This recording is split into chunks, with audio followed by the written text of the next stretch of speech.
kenapa dia tak boleh resist, dia tak boleh tahan daripada ayat ni keluar? Adakah ia cerminan kepada budaya politik dalam parti itu? That's what it gets to, you see. It's beyond the speech itself. What does it say about the political party culture?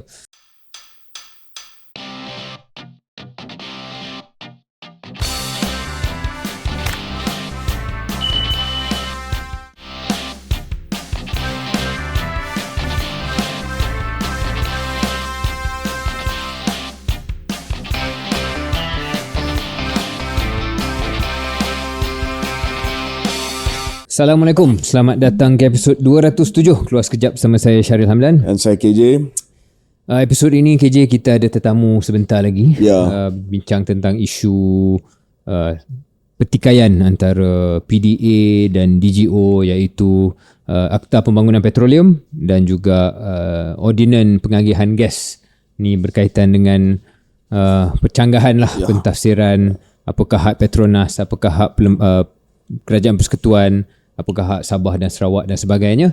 Tapi kita sebelum pergi ke topik itu yang besar, dan saya yakin kita akan kembali bincang berkali-kali, kita nak cakap tentang beberapa isu semasa dulu. Mungkin bermula dengan demam pilihan raya Negeri Sembilan yang sudah masuk, saya yakin, ke gear yang tinggi.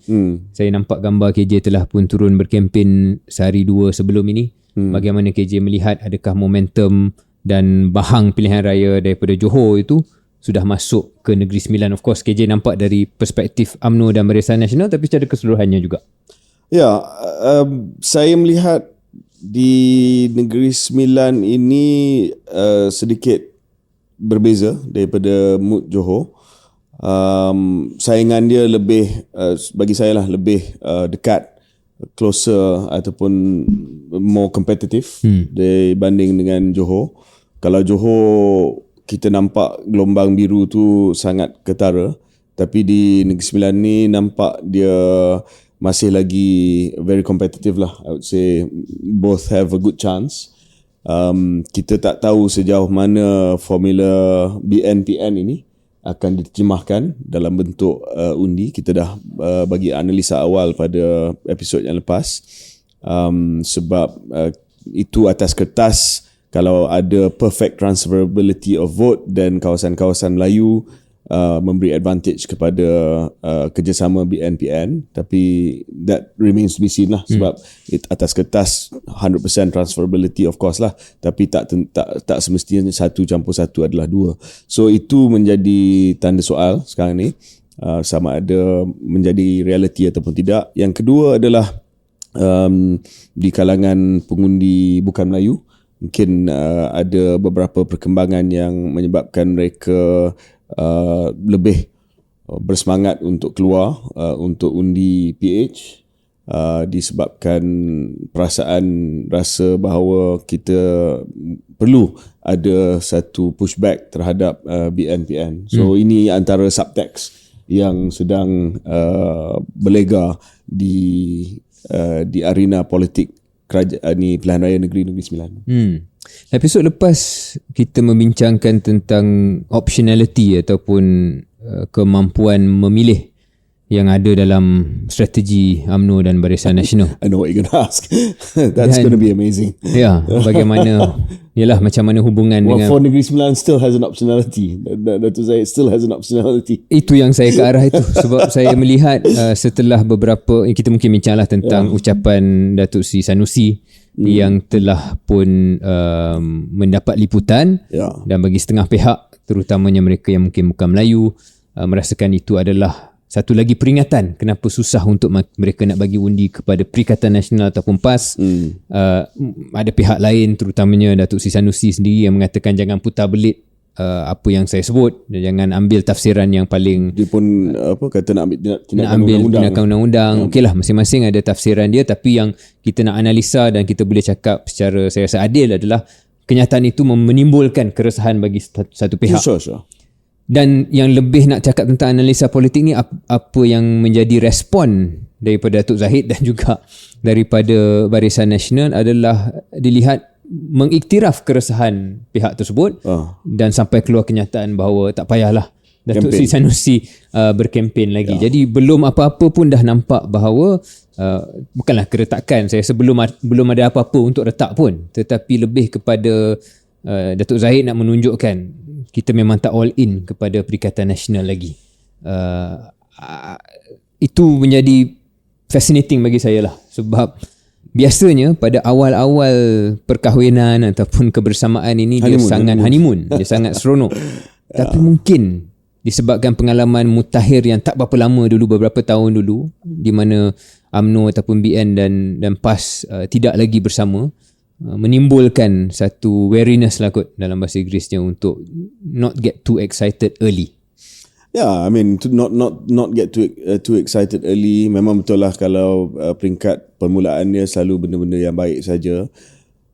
Cuma mungkin respon saya adalah bila tempoh perkahwinan tu dah lanjut, pun kita melihat BN dengan PH banyak juga masalah seperti ini juga. Antara masalah saya rasa ketegangan yang wujud antara BN dan PH adalah juga kenyataan-kenyataan yang dikeluarkan oleh both sides lah yang menjadi pertikaian. So I suppose the difference in this case is that it happens early in the marriage as opposed to happens late in the marriage, but the point is still the same.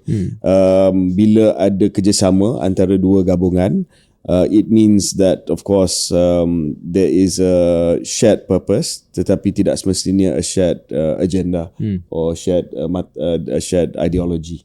Ni satu perkembangan itu yang menyebabkan masalah ni. Ya. And sambil mendengar KJ sebut perkara itu, saya pun sedar tentang ironi sikit lah. Sebab waktu dalam UMNO BN dulu, antara kritikan kita terhadap Pakatan Harapan ataupun Blok Pembangkang ialah tu, iaitu anda sebenarnya tak berkongsi ideologi, semata-mata anda nak jatuhkan Barisan Nasional. Marriage of Convenience. Marriage of Convenience. Zaman dulu bila PAS bersama dengan PAS bersama dengan DAP, Barisan Alternatif dan sebagainya.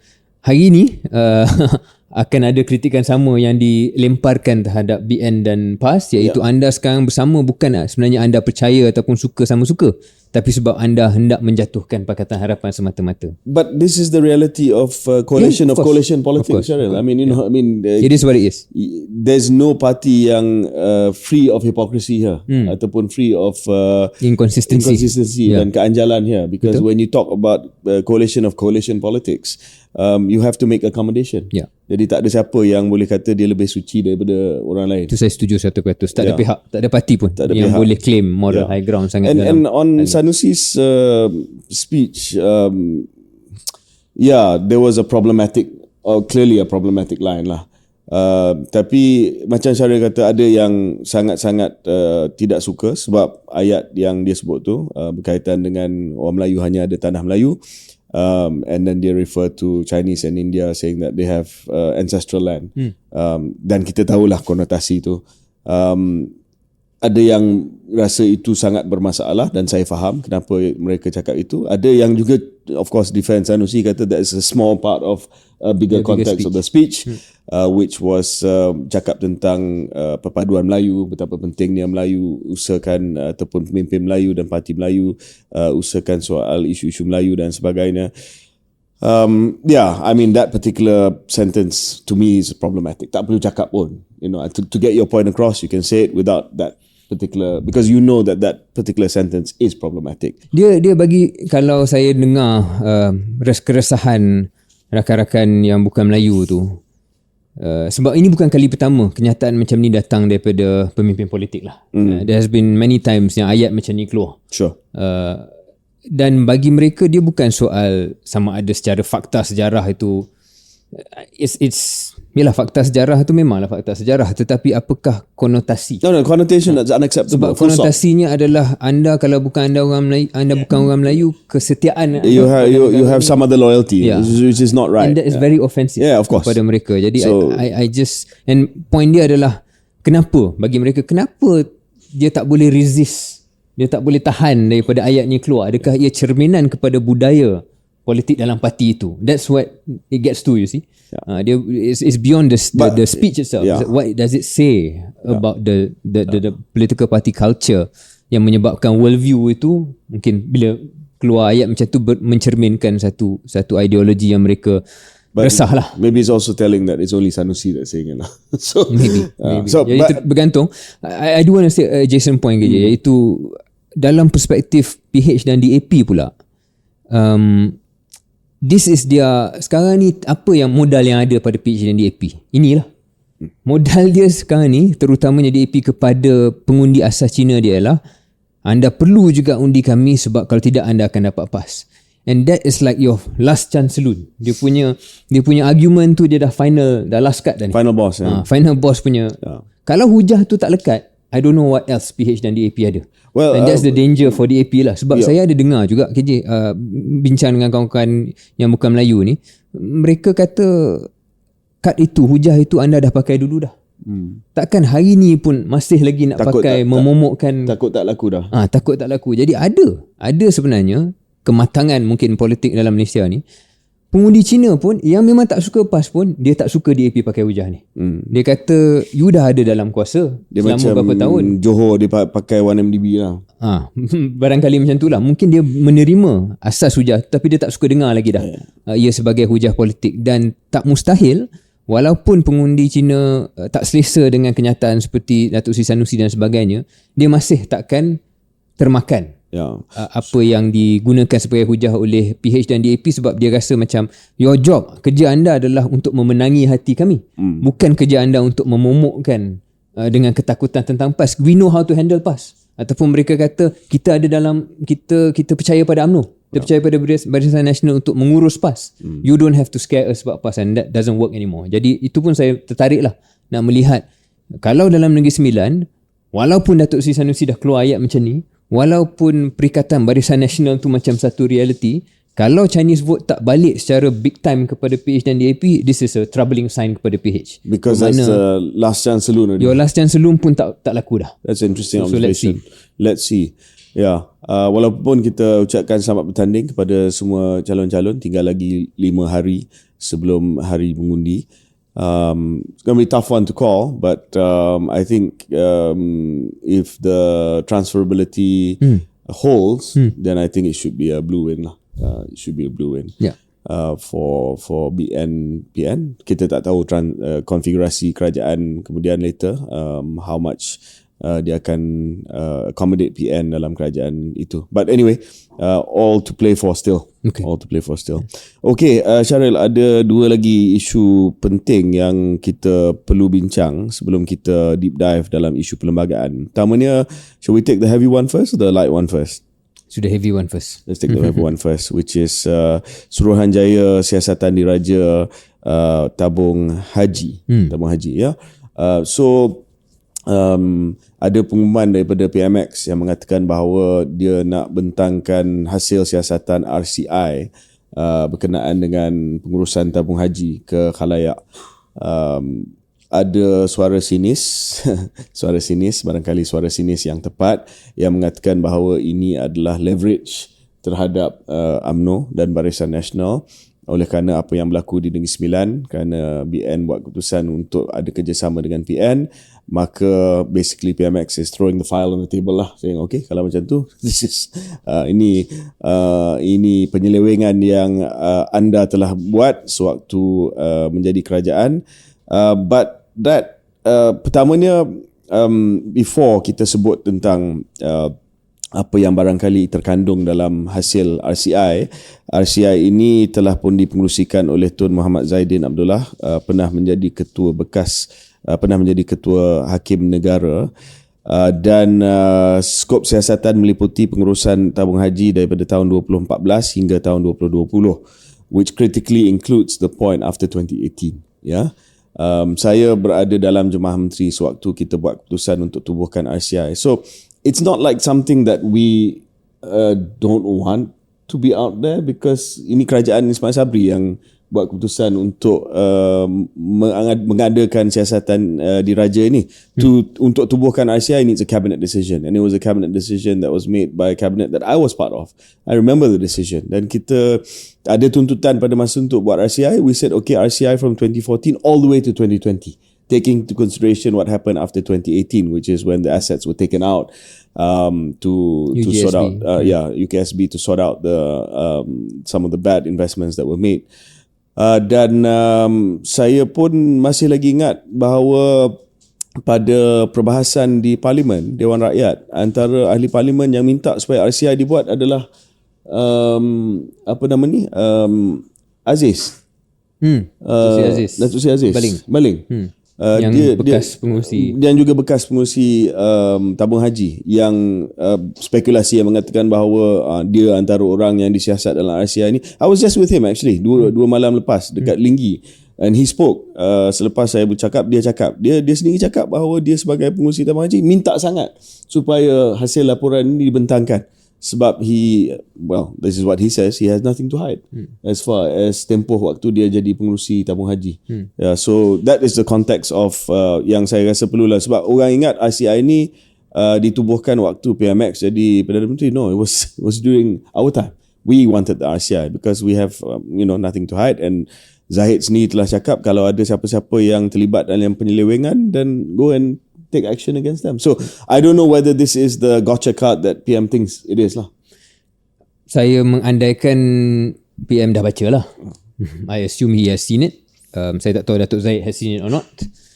Dan mungkin kalau betul tafsiran KJ yang I think a lot of people are also sebut benda yang sama, iaitu ia macam gotcha card ataupun peringatan kepada UMNO bahawa sebagai PM dia ada kuasa dan maneuverability tertentu.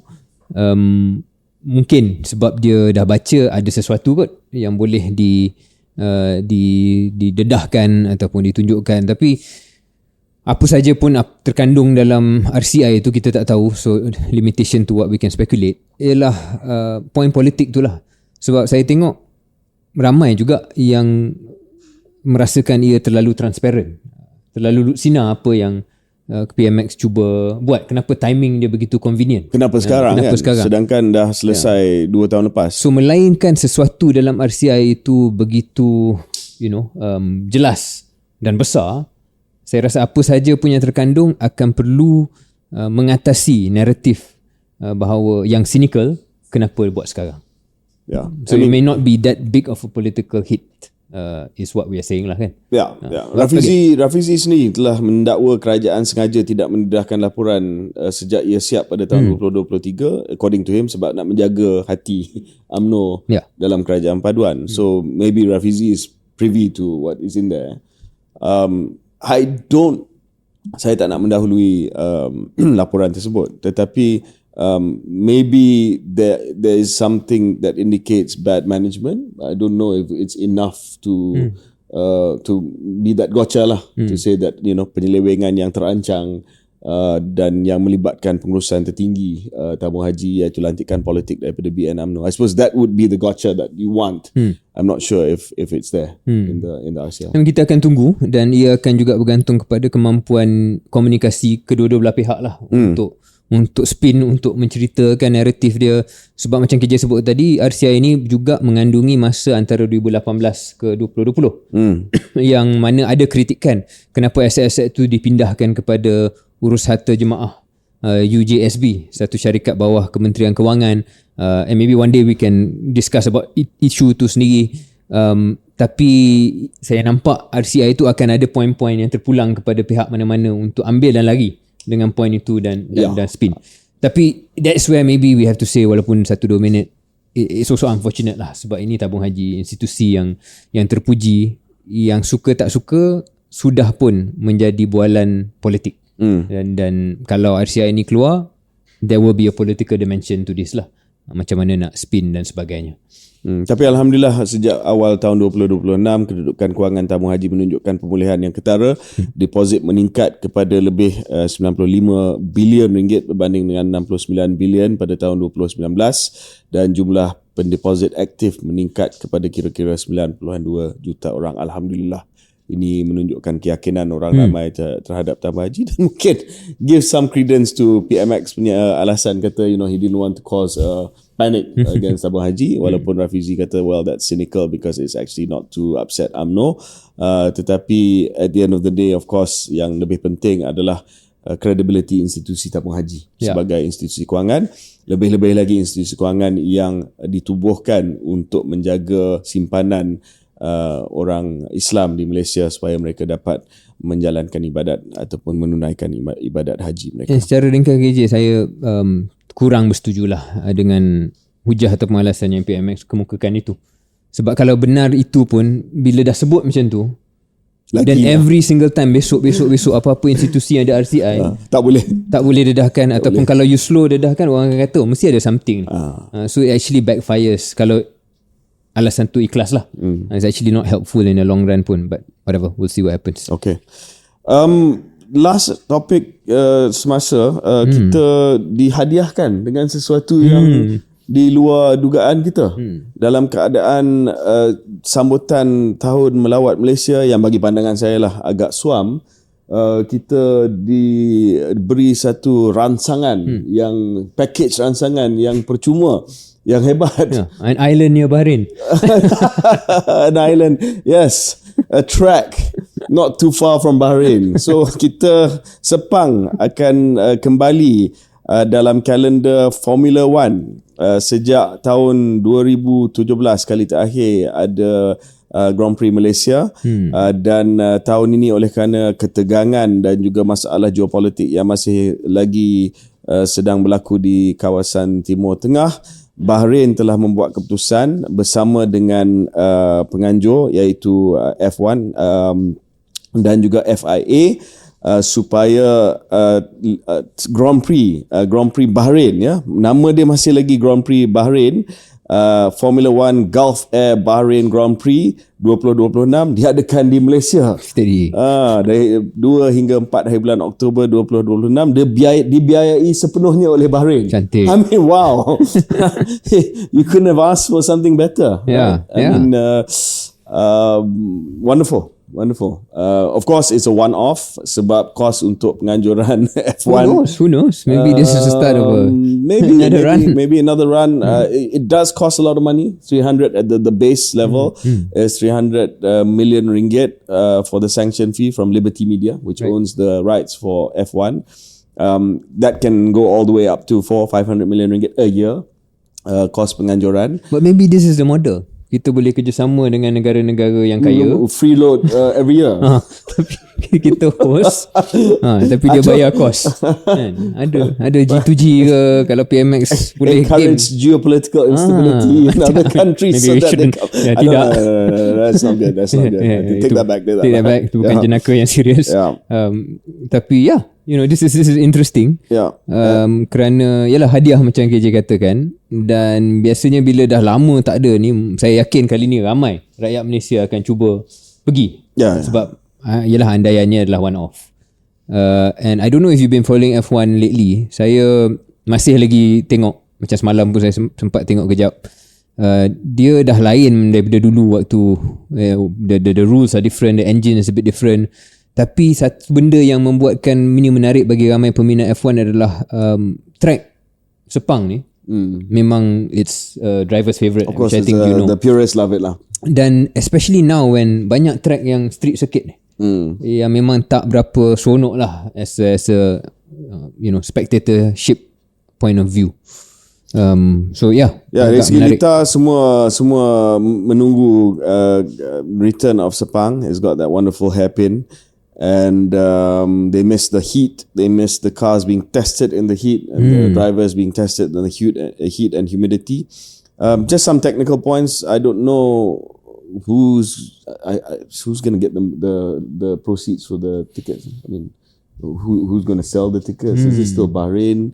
I suppose. Semuanya SIC sewa tempat. Fixed fee. So these are things that kita tak tahu lagi. Mungkin SIC kena keluar kenyataan.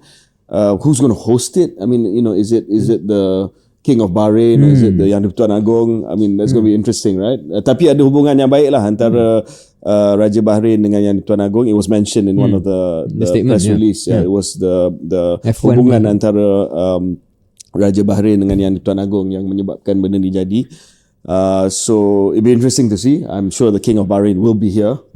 But will Sepang be a little corner of Bahrain on that particular day? It remains to be seen. Tapi this is a bigger point, Sharil, to the point of whether or not kita make another bid for something like the F1. Of course, it costs a lot. Tetapi ada pandangan yang mengatakan bahawa kesan limpahan daripada F1 jauh lebih daripada kos penganjuran. Pada tahun 2017, that's when I was still in government KBS at that time, kajian PwC, the conclusion was F1 tidak setimpal, dia punya manfaat ekonomi tidak setimpal dengan kos penganjuran. We actually made the decision based on a PwC study. But since then, F1 has gone through this new resurgence, especially disebabkan dia lebih popular dengan adanya satu Drive to Survive, Netflix, and that's created a bump in the number of viewers for F1. Dan juga F1 boleh, contohnya Singapura, dia menjana lebih 2.2 bilion Singapore dollars hasil pelancongan sejak 2008, menarik lebih 700,000 pelawat antarabangsa dan 300 penonton setiap hujung minggu perlombaan. So clearly it's worked for Singapore, walaupun kerajaan Singapura menanggung sehingga 60% kos penganjuran dan bayar fee yang besar. Is it worth doing a feasibility study, do you think, on whether or not kita patut buat bidaan baru untuk F1, ataupun is it done and dusted already? I think as circumstances change, maybe the math change. Jadi tak keterlaluan ataupun tak salah untuk buat lagi kajian ini, dan tengok apa yang kita kena buat berbeza lah daripada apa yang kita buat dulu. Sebab nak kata manfaat limpahan itu tak mencukupi pada era pertama, mungkin juga disebabkan tindakan ataupun tak cukup tindakan daripada pihak Malaysia. So if you can think of ada cara-cara untuk memastikan limpahan itu positif dan boleh dipositifkan, it's worthwhile, because like we said, we have the biggest asset, which is a really good track. Yeah. The last point, I know we are pressed for time, is that now oleh kerana kita dah terima hadiah ini, don't screw it up lah. So kita ada tempoh sehingga Oktober, kita ada tempoh 2 bulan. I think Kementerian Motak should go into overdrive and make sure we get the max out of this October weekend. Sebagai sample. As an example, I mean, of course it's difficult to turn around events in 2 months, but it can be done. It can be done. So kita dah ada, it's not just a weekend, actually it's 2 weeks. It's a week around it, the week after it, right? Because the next race after that is going to be Singapore. So a lot of people are going to be in this region already. So Motak, don't screw this up. You have this once in a generation opportunity. F1 dah kembali ke Malaysia. Start bringing all the industry players in and thinking about what else you can do. It's not just about the F1. It's all about all the events yang akan berlaku dan yang akan berlangsung pada minggu sebelum dan minggu selepas F1. Kalau saya boleh kongsi sikit apa yang saya faham tentang apa yang Singapura buat, ialah dia memastikan bahawa minggu sebelum dan selepas F1 Singapore itu dipenuhi oleh conference dan juga alasan apa sahaja events, corporate events, concerts, conferences. Betul. Kita nampak biasanya konsert lah hari Khamis, Jumaat, Sabtu, itu satu hal. Tetapi sebenarnya daripada hari Isnin lagi, they have, for example, the Milken Institute Conference, yang menjadi salah satu conference semua besar. High net worth datang. Sebab yalah, itu yang akan menjana perbelanjaan ekonomi dan limpahan yang mereka dah fikir. Dia ada advantage lah sebab benda tu ada dalam kota, it's a city track. Tapi kita boleh fikir atas prinsip dan teori yang sama, apa yang boleh kita tarik supaya orang datang minggu sebelum dan selepas itu. So event organisers, Motak, get going, man. Okay. Kita break seketika dan kembali selepas ini.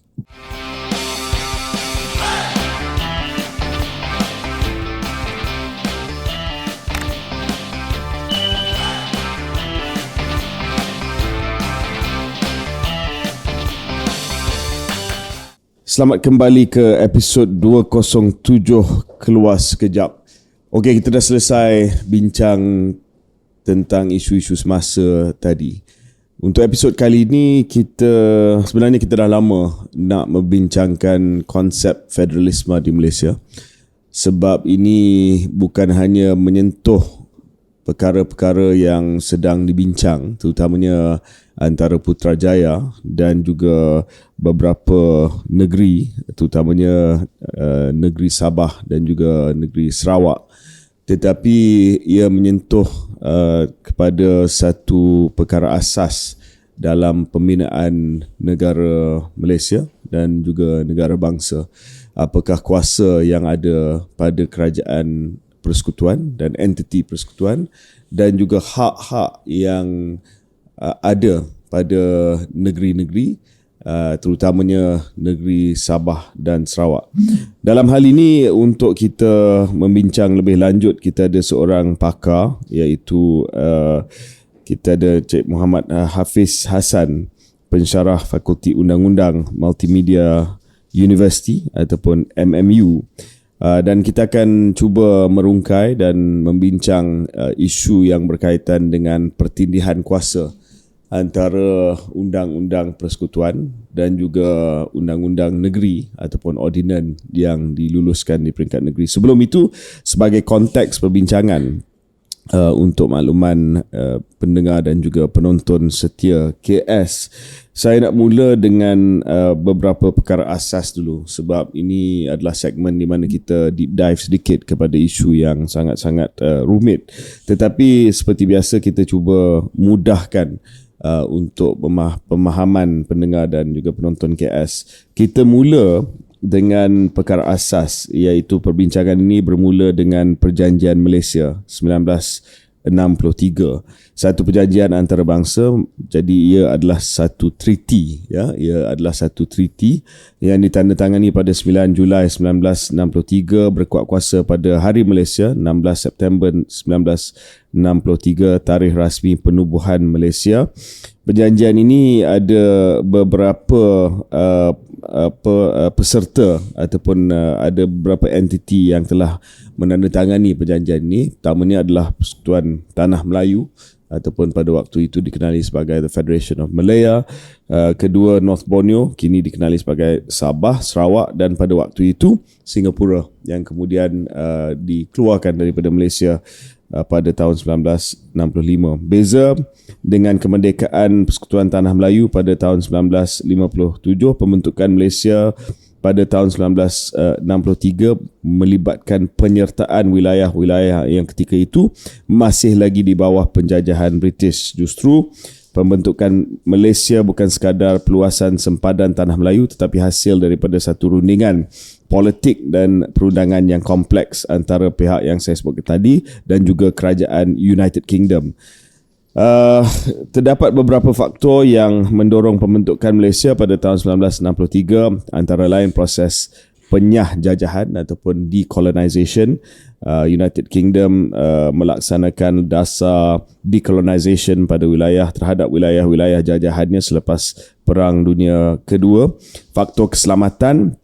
Ketika itu Asia Tenggara berdepan dengan ancaman penyebaran ideologi komunis, dan pembentukan Malaysia dilihat sebagai satu langkah strategik untuk memastikan bahawa ideologi komunis tidak berkembang ke Borneo ataupun kawasan-kawasan Borneo Utara.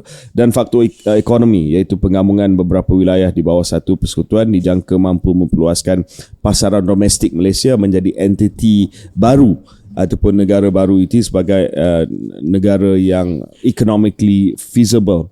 Jaminan yang diberi kepada Sabah dan Sarawak pada waktu itu, sebab Sabah dan Sarawak tidak menyertai Malaysia tanpa syarat, antara perkara yang diberi perhatian adalah kuasa immigration, pentadbiran tanah, kerajaan tempatan, agama, bahasa, perkhidmatan awam, kedudukan the natives of Sabah and Sarawak, dan hasil negeri sumber asli, serta tahap otonomi tertentu dalam pentadbiran. Jadi ini telah melibatkan beberapa dokumen yang penting. Kita hanya selalu rujuk kepada MA63, tetapi sebenarnya sebelum itu ada IGC report yang banyak disentuh oleh Tun Wan Junaidi waktu dia datang ke KS, iaitu Intergovernmental Committee Report, pindaan kepada Perlembagaan Persekutuan, dan juga beberapa peruntukan khas yang masih berkuat kuasa sehingga hari ini. Ada juga Syaril, ada juga satu ataupun dua dokumen, iaitu memorandum yang selalu dirujuk, iaitu 20 point Sabah dan juga 18 point Sarawak. Ini bukan sebahagian daripada teks MA63. Ini lebih kepada memorandum, I guess sebagai tuntutan ataupun wish list daripada Sabah dan Sarawak yang dikemukakan oleh pemimpin Sabah dan Sarawak sebelum pembentukan Malaysia, mengandungi syarat dan jaminan yang diharapkan oleh kedua-dua wilayah entiti tersebut sebelum penyertaan di Malaysia.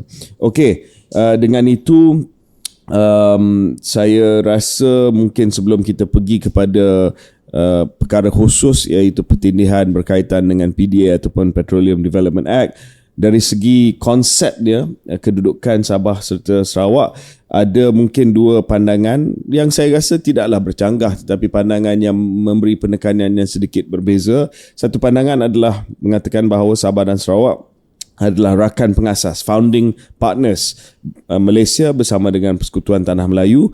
Oleh itu, hubungan antara Persekutuan dan Sabah dan Sarawak sepatutnya berasaskan konsep perkongsian yang lebih seimbang ataupun equal partners. Itu saya rasa ada asas dia. Berbeza dengan negeri-negeri yang menjadi ahli ataupun bergabung untuk menubuhkan Persekutuan Tanah Melayu.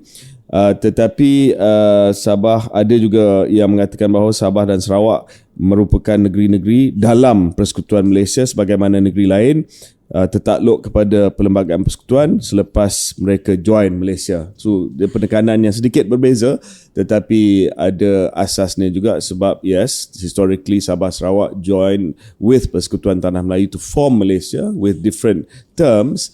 Tetapi selepas dah jadi Malaysia tu, of course dia jadi sebahagian daripada Malaysia and a state just like other states, seperti mana yang kita recognize the 14 states and wilayah of Malaysia. Bawa kita kepada Akta Pembangunan Petroleum. Akta ini adalah akta utama penggubalan. Petronas diberikan hak eksklusif untuk memiliki, mengurus, mengeksploitasi dan membangunkan semua sumber petroleum di Malaysia, ya. Objektif PDA adalah menyatukan pengurusan industri petroleum negara, mengukuhkan kedudukan Malaysia dalam rundingan dengan syarikat minyak antarabangsa seperti Exxon, Shell dan lain-lain, memastikan pembangunan industri petroleum dibuat secara lebih sistematik dan menjadikan Petronas sebagai syarikat minyak nasional tunggal, ya, the National Oil Company ataupun the NOC.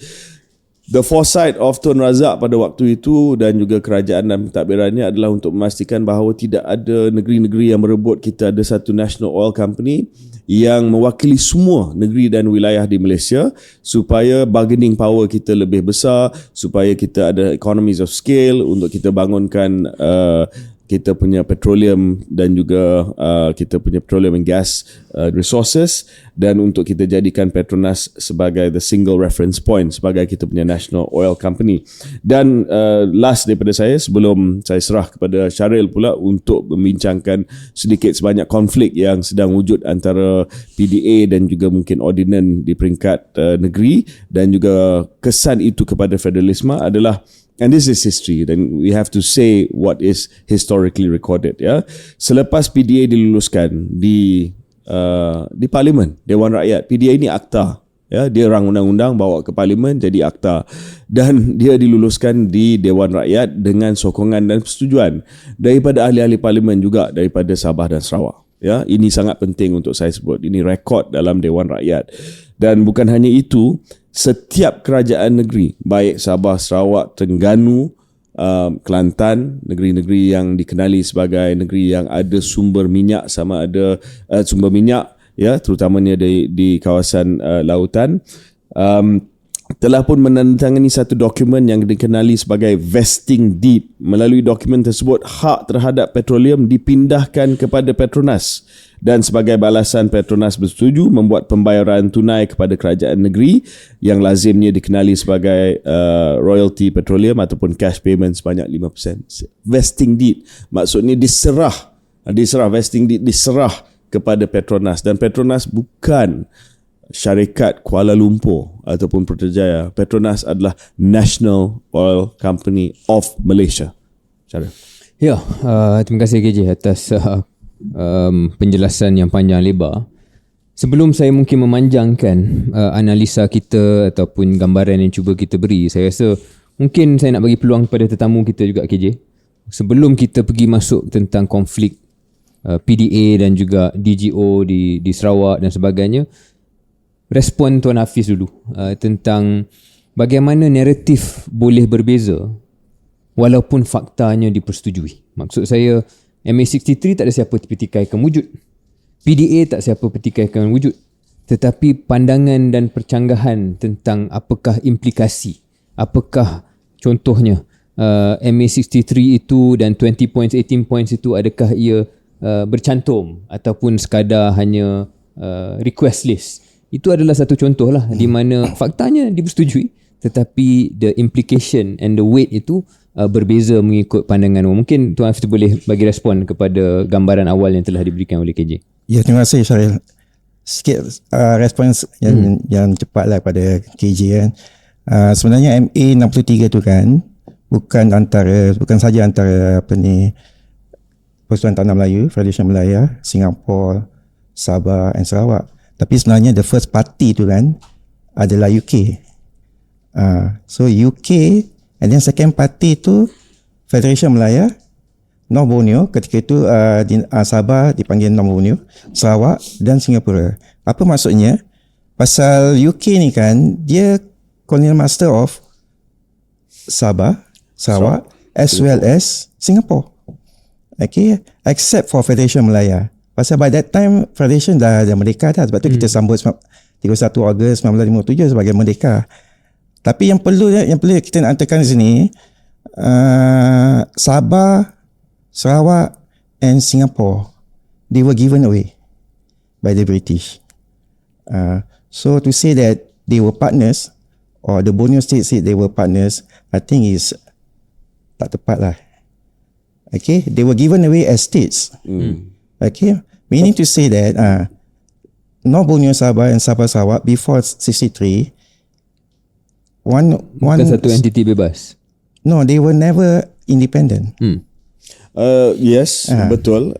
Dari segi technical dan juga dari segi undang-undang itu betul. Tetapi mungkin dari sudut orang Sabah dan juga Sarawak, mereka akan jawab kepada apa yang disebut tadi, bahawa walaupun mereka pada waktu itu adalah entiti kolonial yang telah pun diserah kepada Persekutuan Malaysia oleh penjajah, iaitu kerajaan British, tetapi namun demikian memang ada elemen self-determination juga.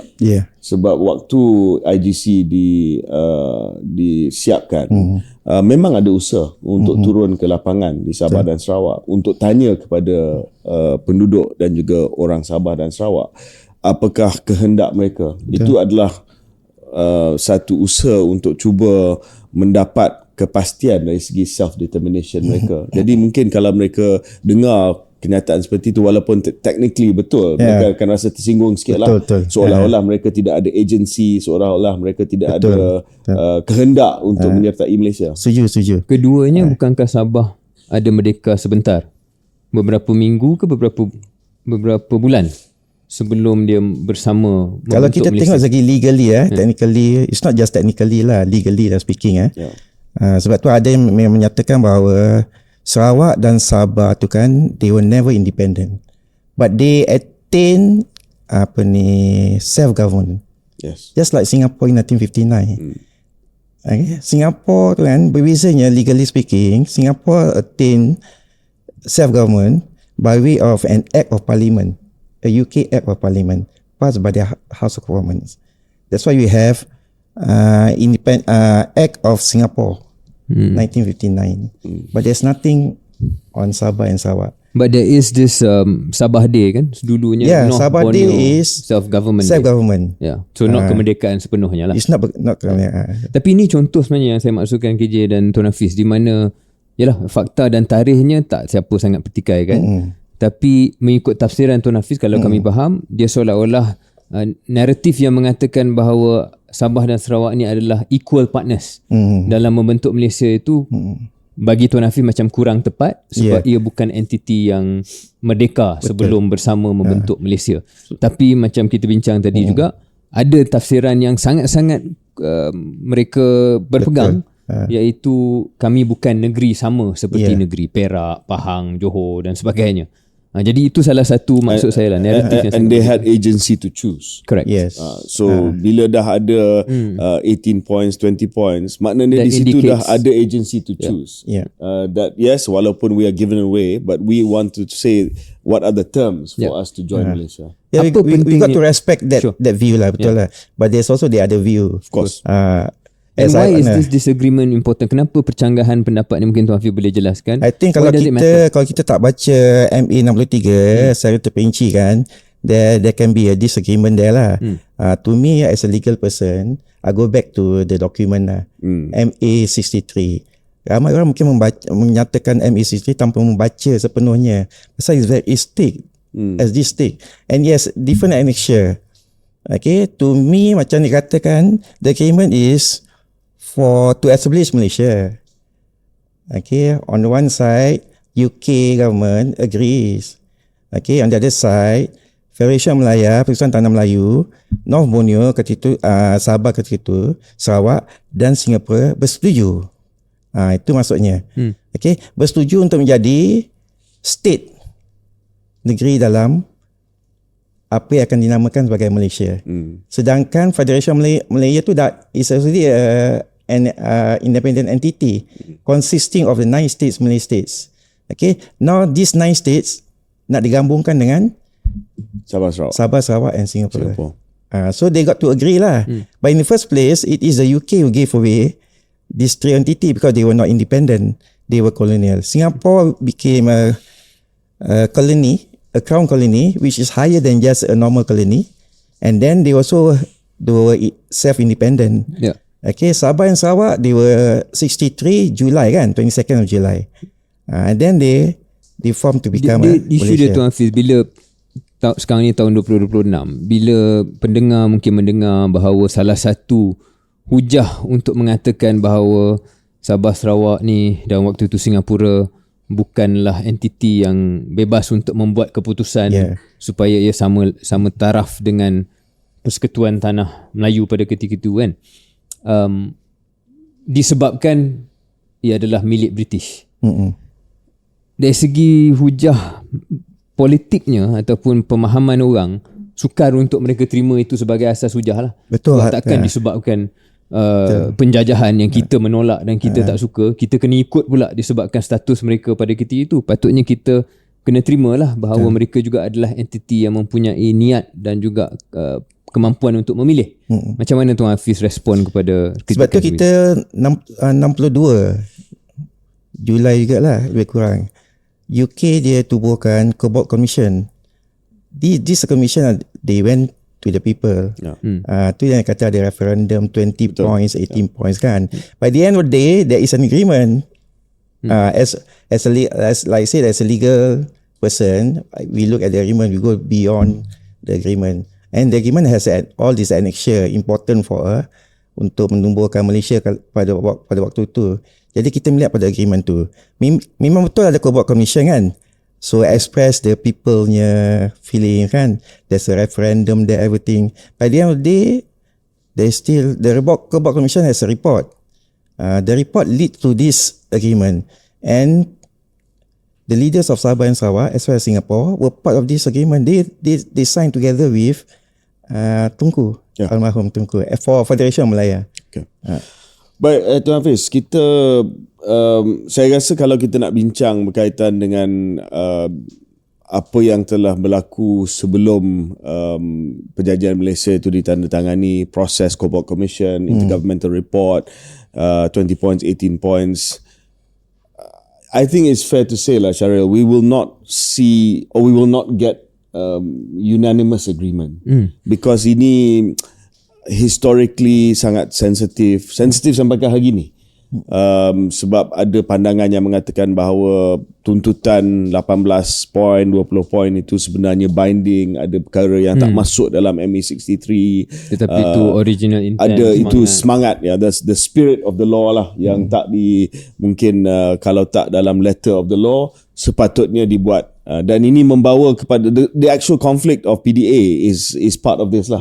Sebab dia pada satu sudut Tuan Hafiz, dia ada benda yang tersirat dan juga benda yang tersurat. I think that's basically the conflict lah, tersirat dengan tersurat di dalam konteks ini.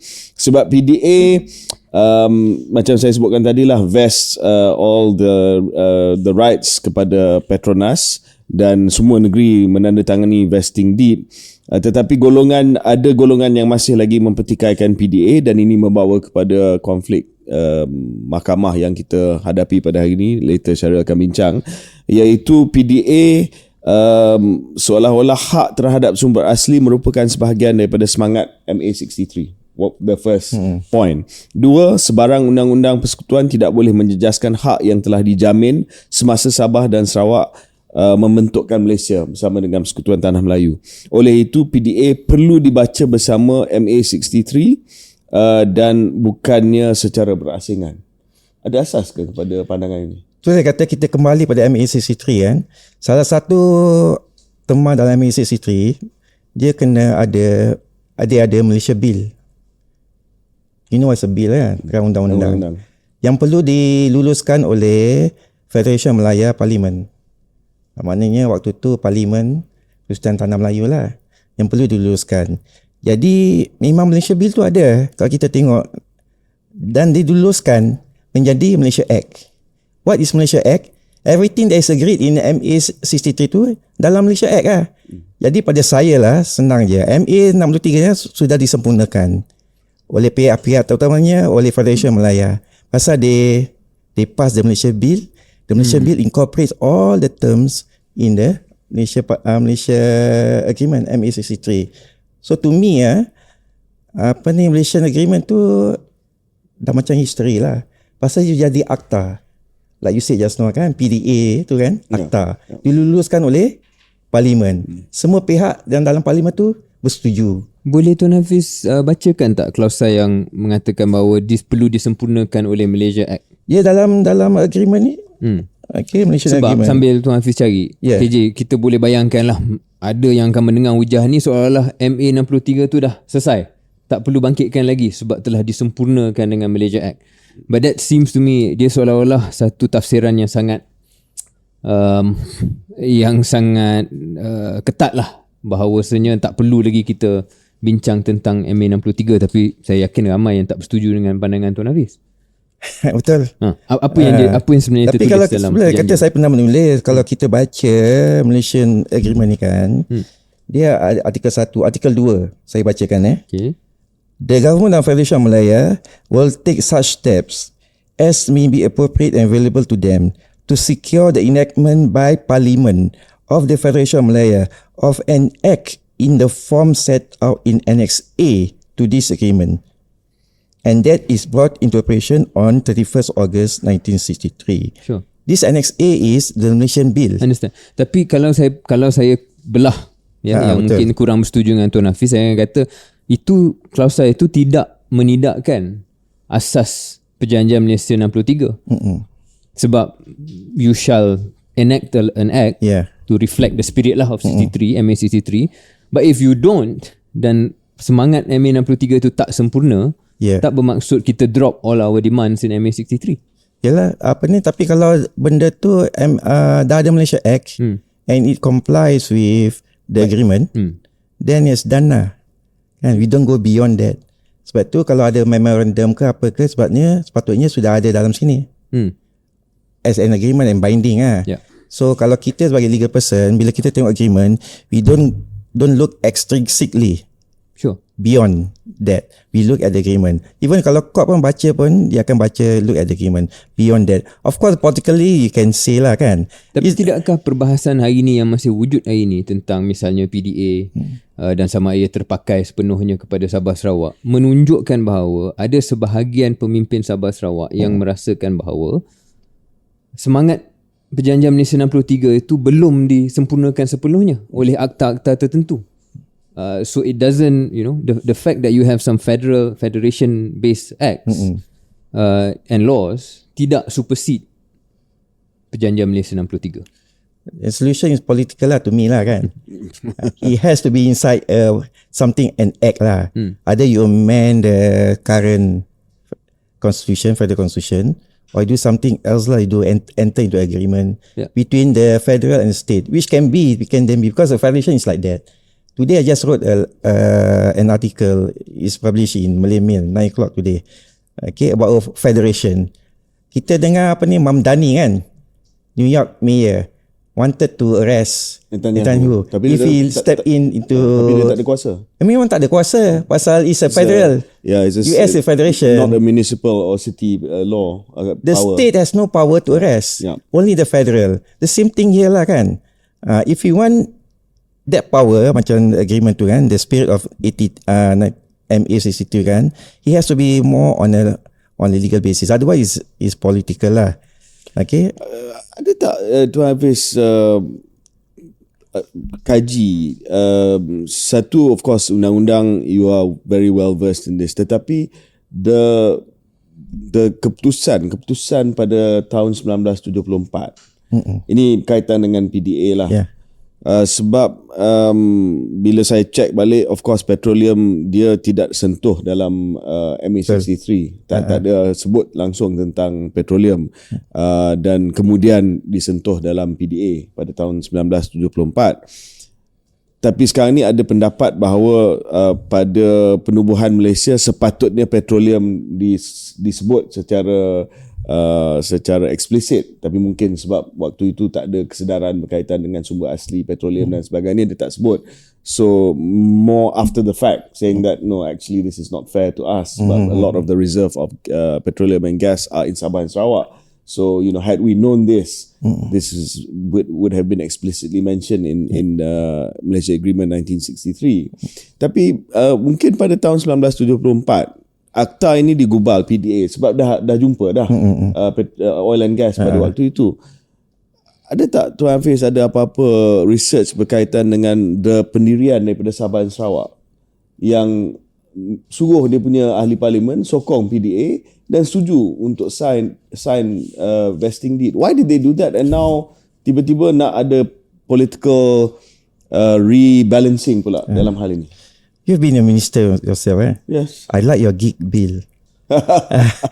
Honestly, I've written in support of that gig. And then you referred to a select committee. Yes. I pun sokong because there have been very few bill referred to a select committee. You are one of the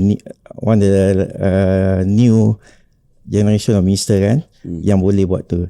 Now coming back to PDA kan, it was moved by a prominent son of Sarawak, Taib Mahmud, Minister of Primary Industries. So it was a Sarawakian who moved the bill. Okay, the first person who supported it, who stand up for the first, what's a debate, right? Yes, of course. Was his uncle, who then become the Tuan Rahman Yaakob. Yeah. So we have two prominent sons of Sarawak who supported the PDA. If you look at the presentation by Almarhum Taib Mahmud, you see the importance of the bill, the importance of having the act. Otherwise, we will be far behind Indonesia. So because of the act, we are now ahead of Indonesia.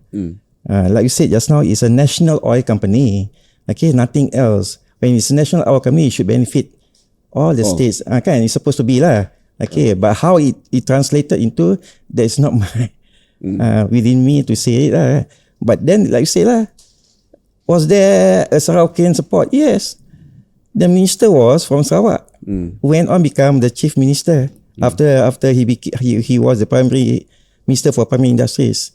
The first one to support was Tan Sri Yaakob, Abdul Rahman Yaakob, Tuan Abdul Rahman Yaakob, who went on to become Chief Minister and Governor. So you're asking whether there were Sarawakian support. Yes, I say, because these two prominent sons supported the PDA. Okay, so it cannot be said that mewakili Sarawak lah kan. Tak ada sokongan kepada waktu itu, mungkin kefahaman dan kecaknaan kepada peradilan itu tak ada. Yang cakna tu kan sebenarnya orang Sarawak. Yang sokong pun cakna tentang pentingnya adanya PDA. Kalau tidak, kita kalah dengan Indon in terms of the oil and gas lah. Tuan Hafiz, saya rasa tu poin yang agak kuat untuk mengatakan bahawa pimpinan Sarawak pada ketika itu telah menerima kesahihan PDA.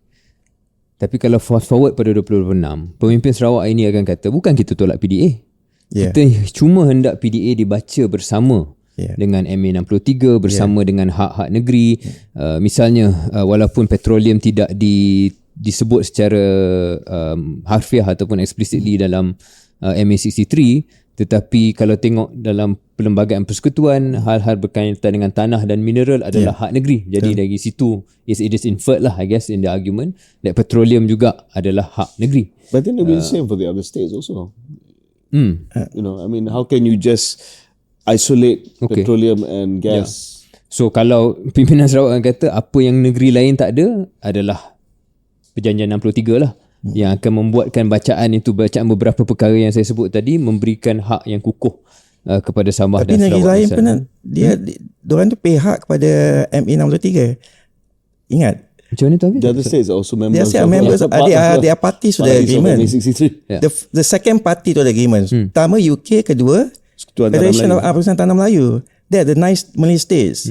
Baru datang Sarawak, Borneo dan Singapura. So they are. And sorry, one more yang saya lupa, but I take your point, ialah OMO lah 1958 kan, Oil and Mining Ordinance, yang wujud sebelum MA 63. Jadi dan undang-undang itu tak pernah repeal. So I guess saya cuma nak sebut inilah posisi pimpinan Sarawak hari ini yang akan mengatakan kita tak pernah tolak PDA. Ini soal bagaimana kita baca PDA, OMO sekali dan juga hak negeri, khususnya Sabah Sarawak. Saya rasa memang Sabah tak boleh menolak PDA. Pasal dia memang diluluskan oleh Parlimen dan mereka ada sebahagian pada Parlimen tu. Tapi yang penting juga adalah Sarawak juga menerima federalist. Undang-undang perkara yang pihak federal boleh membuat undang-undang. Dan Sarawak juga menerima state list. Okay. Negeri Tanah Melayu pun menerima state list. Malah mereka menerima ada supplementary list for Sabah dan Sarawak. Maknanya there is the consensus now on the part of the Malay states. Okay, we accept you as a state in the Federation of Malaysia. We accept the supplementary list, which you enjoy, which the Malay states did not. Contoh not enjoy. Immigration. Betul. There's supplementary list. The most obvious example obvious lah. Kan? That's why you got to you need your passport. IC, IC or passport. Balik kepada kita nak nail the go straight to the point, Tuan Hafiz. This is the Syaril dia sebut tentang OMO. Ada lagi satu which is the Distribution of Gas Ordinance Sarawak, DGO. That one's latest 2016. 2016. So ada DGO yang diluluskan itu, undang-undang ini merangkumi pelesenan pengedaran gas, pembinaan dan pengendalian saluran paip, keselamatan sistem pengedaran gas dan pengawal seliaan industri gas di Sarawak. Jadi sekarang ni Petronas telah memfailkan semakan kehakiman bagi mendapatkan kepastian undang-undang mengenai hubungan antara PDA 74 dan DGO ini. Sebab now bila saya akan cakap benda yang mungkin Tuan Hafiz tak boleh cakap sebab this is a political point. There is a political impasse right now because saya dan Syaril dah banyak kali kita bincang perkara ini dalam KS. Because of the political configuration right now, unfortunately Putrajaya enggan untuk buat keputusan politik because they feel maybe tak cukup leverage yang ada pada kerajaan pusat sekarang.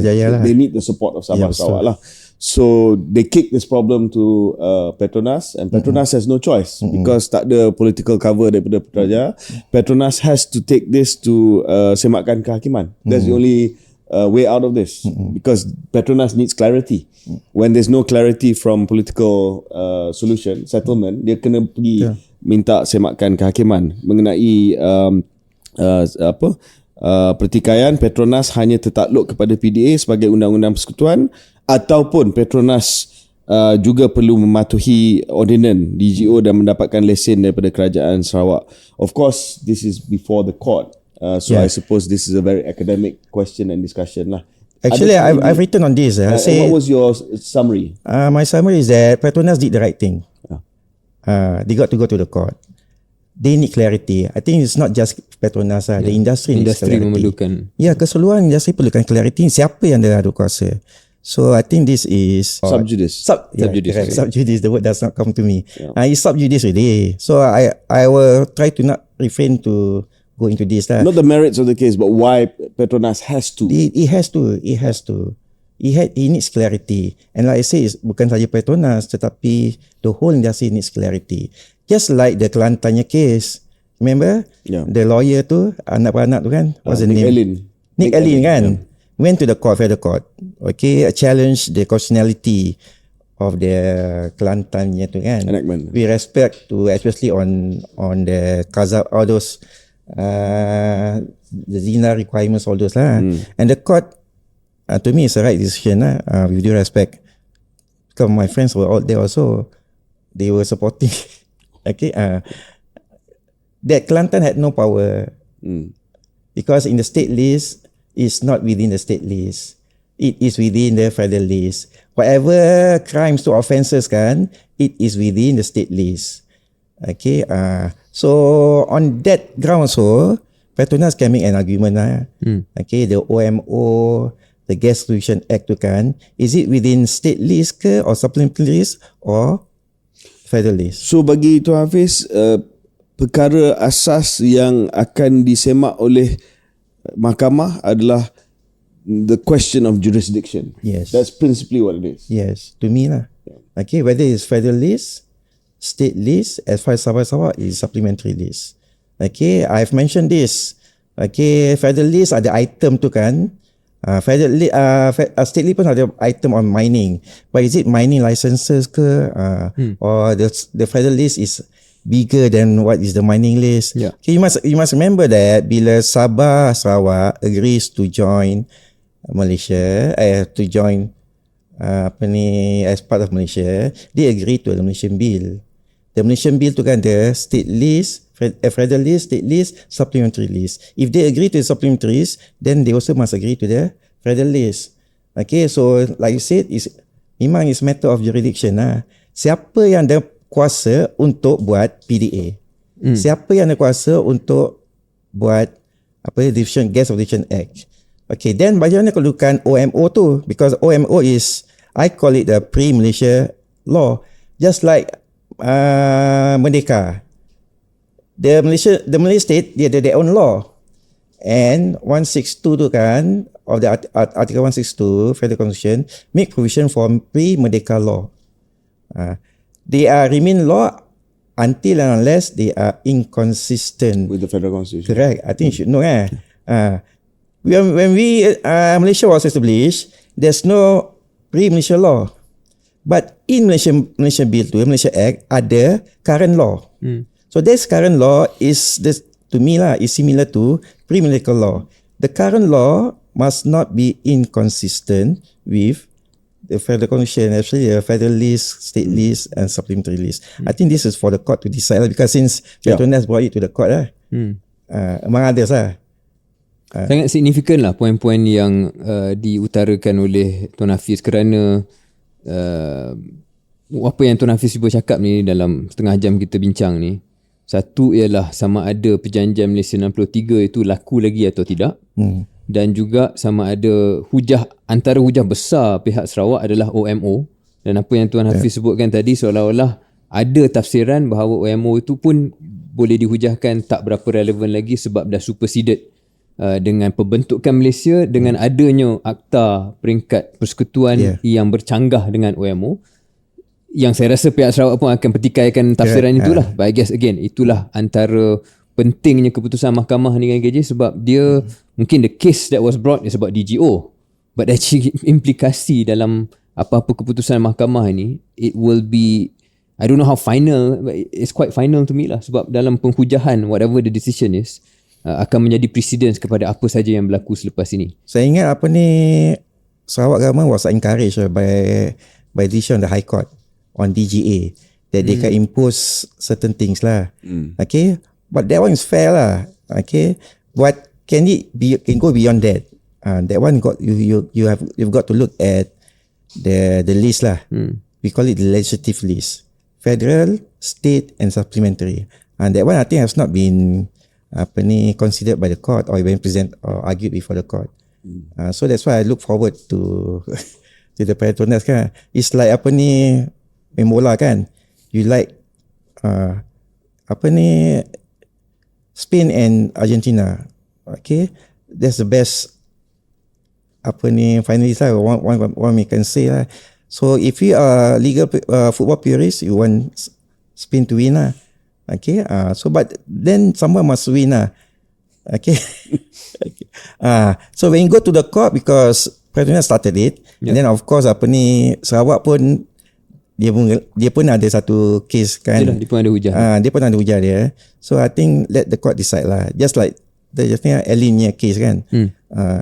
Okay, I mean if you are a legal purist, okay, you want this to be done once and for all lah. Yeah. If at all lah. The circumstances allow for the court to decide kan. I hope it does lah. It goes to the point. Saya juga berpendapat bahawa ini harus diputuskan oleh mahkamah kalau boleh secepat mungkin lah. Because satu, dia memberi gambarannya lebih jelas, clarity kepada industri. Sebab sekarang ni banyak yang tak boleh nak teruskan dengan perancangan pelaburan mereka sebab benda ni masih lagi stuck. Dan kedua is to answer a more fundamental question lah, the question of law, the question of jurisdiction. Saya sebenarnya I feel sad from this episode because again coming back to the penubuhan Petronas waktu almarhum Tun Razak, Tengku Razali was of course the founding chairman of Petronas. Petronas was always envisioned to be a national oil company, and I think had Tun Razak still been around today, he would be extremely sad that this has happened, because the spirit of penubuhan Petronas was that hasil daripada sumber minyak dan gas kita diguna untuk pembangunan negara. Now, whether Sabah and Sarawak feel shortchanged, that is a political question that has led to this. Tetapi sepatutnya, and you know, this is a bigger question lah. Why do Sabah and Sarawak feel shortchanged? They feel shortchanged basically lah because a big portion of our oil and gas resources are found in their territorial waters, and they don't feel that pembangunan daripada Putrajaya itu datang ataupun daripada KL datang dengan adil dari segi pembangunan, dari segi road, infrastructure, health, all of these things. Tapi yang jadi mangsa hari ini adalah Petronas. That's my point. It's sad because whatever it is that they feel the grievance is was a weakness in terms of the political cooperation. But what is being affected here today is a national institution, which is the National Oil Company. I think there's many, dia banyak lapisan kan. Dia lapisan perundangan yang mana mungkin Tuan Hafiz dan kita bincang hari ini, kita cover banyak hal tu, lapisan politik, dan satu hari nanti apa sahaja penyelesaian dia, kalau ada penyelesaian yang tuntas, akan ada banyak buku yang ditulis ataupun wajar banyak buku yang ditulis untuk sentuh apa yang KJ kupas tadi tentang apakah kesilapan kedua-dua belah pihak. Peringkat semenanjung, kalau kita nak berangkumkan kerajaan-kerajaan yang di peringkat Putrajaya, ada tak sebarang kekilafan dari peringkat Petronas sendiri? Bukan dari segi legal necessarily, tapi how it was distributed, I don't know. Dan ini business opportunities yang membuatkan, this is something we hear also. Correct. And we don't know. Saya bukan nak sebut bahawa ada kesilapan mana-mana, tapi kemungkinan ada yang berlaku dalam dekad-dekad sebelum ini yang membuatkan pihak di peringkat Borneo merasakan bahawa yalah, sumbernya datang daripada kita tetapi tak cukup yang kembali kepada kita. And that's a political point. That's not a that's a political economy point, not a legal point. But then there's also itu pun dibangkitkan oleh pihak negara Terengganu, Kelantan kan. Sebab tu Terengganu tu pada masa ketika kan dia pernah menyaman Kerajaan Wisman. Tapi they have a settlement kan. Tak ada keputusan tu kan. Jadi ada mungkin ada kekurangan mana-mana. Federation pun ada, Petronas pun mungkin ada, mungkin tak memandang apa kekuatan pada Sarawak ke Sabah, and to bring in them kan sebagai apa. Macam sekarang ni ada Petros kan. Sepatutnya Petros tu mungkin sebahagian pada Petronas ke macam mana ke. Kalau Petronas boleh terkemistan kat sana, boleh kan joint venture ke apa ke, Kenapa tak apa ni locally? Mungkin that is a Ini semua what if lah. kan. yang But terlepas. legally I don't know lah. I'm looking at the legal point Yes, je kan. yes, of course. I tengok federal list, I tengok pada state list, supplementary list kan. Yeah. To me, it's important for the federal court to make a decision. Just like as important as the decision they make in Nick Alley punya case, sampaikan Kelantan tu kan dia punya enactment tu batal. Walaupun tidak palatable untuk state government. Correct, betul. The law is law. Law is law kan. So that is a point lah. I hope it comes to that Penjernihan to provide the legal clarity. Kan, it's important for the industry.